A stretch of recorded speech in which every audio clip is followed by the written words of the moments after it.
इस वक्त केंद्रीय मंत्री अनुराग ठाकुर क्या कह रहे हैं मुंबई में, सुनाते हैं आपको। जहां से सोसाइटी पूरी चलती है वो जमीन की लीज खत्म होगी, तो उस समय भी हम लोग पूर्व की सरकार में उस समय के मंत्री के पास गए, मैं व्यक्तिगत रूप से भी गया।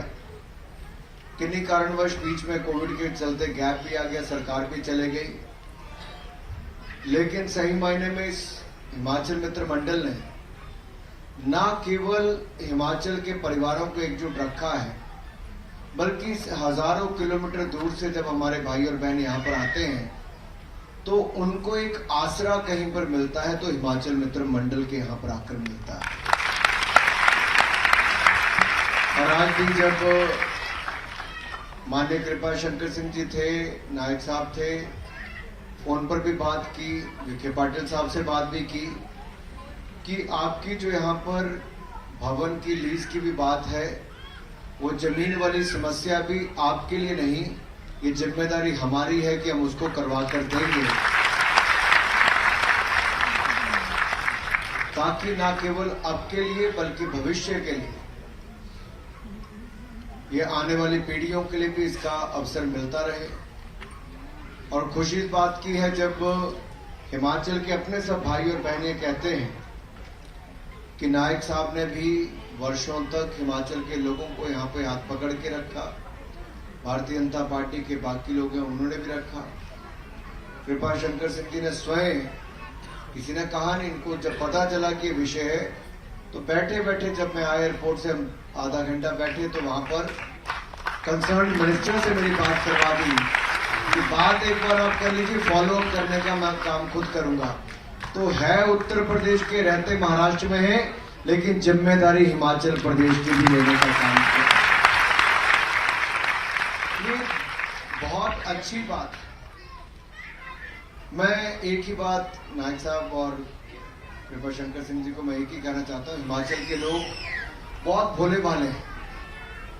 आप इन सबको देखिए, बहुत सादगी होगी, सौम्य स्वभाव के लोग हैं, और लेकिन जब प्रदेश से बाहर जाते हैं तो हिमाचल से बाहर जाकर हिमाचल के लोगों ने देश और विदेश में एक पहचान बनाई कि हिमाचली को अगर किसी ने अपनी ऑर्गेनाइजेशन में रखना है तो कहता है जी मेहनती और सबसे ईमानदार कोई है तो हिमाचल का हमारा व्यक्ति है। और मेरा आज की पीढ़ी से ये निवेदन जरूर रहेगा, ये हमारी पिछली 2 पीढ़ियों ने हिमाचल प्रदेश के लिए नाम कमाने का काम किया जब वो प्रदेश से बाहर निकले, और उनमें से एक मैं भी।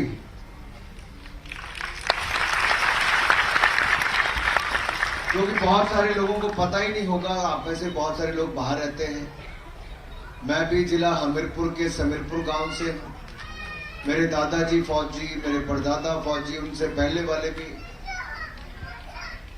मेरे पिताजी जब 10वीं कक्षा में थे तो 10वीं कक्षा के बाद LIC की नौकरी करने के लिए गए जलंधर, उससे पहले राजस्थान गए, और LIC की नौकरी करते करते BA किया, MA किया, लॉ किया, प्रोफेसर बने, और कई वर्ष प्रोफेसर रहने के बाद राजनीति में आए। लेकिन मन में एक ही था, उस समय तो हमीरपुर, कांगड़ा, ये हमारे सारे इलाके, लाहौल स्पीति भी पंजाब का ही हिस्सा होता था भले जमाने में। तो जलंधर में नौकरी की, वहीं पे प्रोफेसर भी बने। मैं स्वयं उस समय 3 साल का था जब गया, तो मैं तो हिमाचल का था लेकिन पंजाब की और उत्तर भारत की टीम का कप्तान भी रहा, नेशनल चैंपियन भी रहे हम लोग। लेकिन कहीं ना कहीं अपने प्रदेश के विकास की ललक मन में थी। चाहे पिताजी गए, धूमल जी गए, वापस आके प्रदेश की सेवा की, आप सबने अवसर दिया। मेरा तो राजनीति में दूर दूर का कोई ना इंटरेस्ट था, ना उस तरह से दिखता था। मैं तो मात्र 25 साल की उम्र में हिमाचल प्रदेश क्रिकेट संघ का अध्यक्ष बना, जहां 50 साल हमारे हिमाचल में कुछ नहीं होता था, एक ग्राउंड भी नहीं थी, कभी कोई मैच भी हम जीत नहीं पाए थे। बहुत सारे मीडिया के मित्रों ने लिखा कि 25 साल का नौजवान क्या करेगा जब 50 साल में कुछ नहीं हुआ। मैं युवाओं के लिए विशेष तौर पर ये कह रहा हूं, क्योंकि अपने प्रदेश से आपको प्यार होना चाहिए। तो मैंने उस समय उसको मनोबल मेरा गिरा नहीं, मैं उसको चुनौती के रूप में लिया। मुझे विरासत में 7 प्लास्टिक की कुर्सियां, 1 टाइपराइटर, 2 रजिस्टर जिसमें 50 साल का लेखा जोखा था,